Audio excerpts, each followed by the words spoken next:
Bienvenidos chicos a esta siguiente clase. Bueno, les repito el día. Hoy es miércoles 3 de junio del año 2020 y seguimos trabajando con el lema que es Leo y aprendo. Aquí tenemos el lema que estamos trabajando esta semana. Bueno, vamos a trabajar con su libro de manualidades. Para ustedes se llama Mis Trabajos Manuales 3, es el libro del color azul.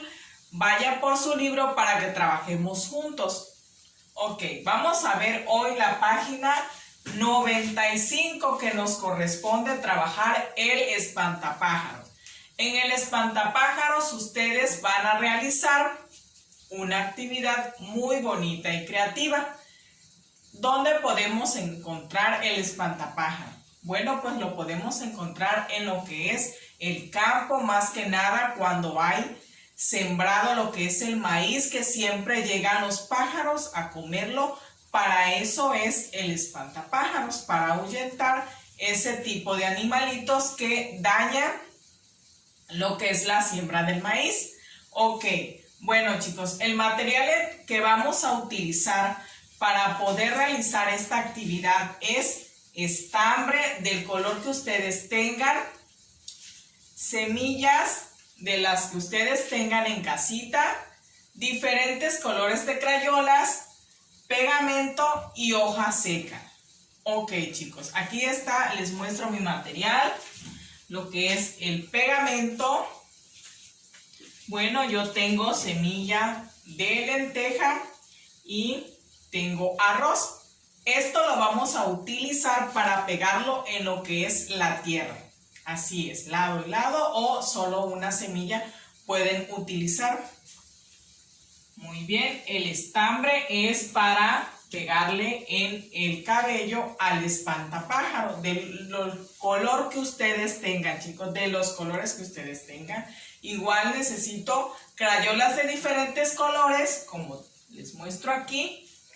Diferentes colores para que ustedes puedan colorear muy bonito esa imagen, ese espantapájaros, y también hojas secas. Aquí les muestro que tengo hojitas secas y esa la vamos a utilizar para la parte de abajo del espantapájaro. Le vamos a pegar hojitas secas. Para eso necesitamos este material. Ok chicos, bueno, pues vamos a trabajar en esa página. ¡Suerte! Bien chicos, ahora vamos a trabajar con la página 97, titulada El payaso. Como ustedes observan, el payaso pide varios materiales para poder decorarlo. Bueno, aquí están los materiales que nos piden: crayolas, lentejuelas. Yo le cambié algunos materiales para que sea más accesible lo que tienen ustedes en casita. ¿De acuerdo? Ok. Gis y pastas. Muy bien. Aquí tengo yo mis materiales, que lo que es el pegamento blanco que debemos utilizar para todas estas manualidades para poder pegar los materiales que nos piden. Después de haberlo coloreado con varias crayolas, así como las que tengo yo aquí, vamos a pintar lo que es su cabello y lo vamos a pintar con gises de colores. Si ustedes tienen gis de color en casita, lo pueden utilizar. Y si no tienen gis de color, no pasa nada. Ustedes pueden utilizar las crayolas para pintar lo que es el cabello del payaso. Ok, también van a pintar lo que es la flor con el gis. Aquí, bueno, yo tengo gises de diferentes colores y por eso puedo usarlo, pero lo que ustedes tengan más a la mano, gis o crayola, ¿de acuerdo? Ok, también van a utilizar lentejuelas o pueden utilizar lo que es diamantina, escarcha, brillantina, lo que tengan más a la mano en casita, de acuerdo a los materiales más accesibles que tengan, ¿de acuerdo?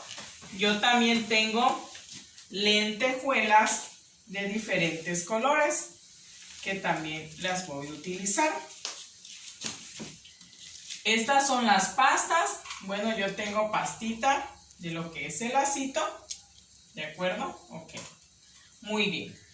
Esta pasta yo la voy a utilizar para pegársela en la cinta que tiene el sombrero del payaso. ¿Para qué voy a utilizar la lentejuela o la escarcha? Bueno, la voy a utilizar para pegarla en lo que es el moño. En lo que es el moño del payaso, para eso la voy a utilizar. Así es, chicos, bueno, y ya les expliqué que también las crayolas es para pintar el payaso. Lo vamos bien coloreado y luego le vamos a poner lo que es la decoración. Y el gis es para pintarle, vamos a colorearle el cabello. ¿De acuerdo? Ok, chicos, bueno, les deseo mucha suerte en las páginas. Gracias.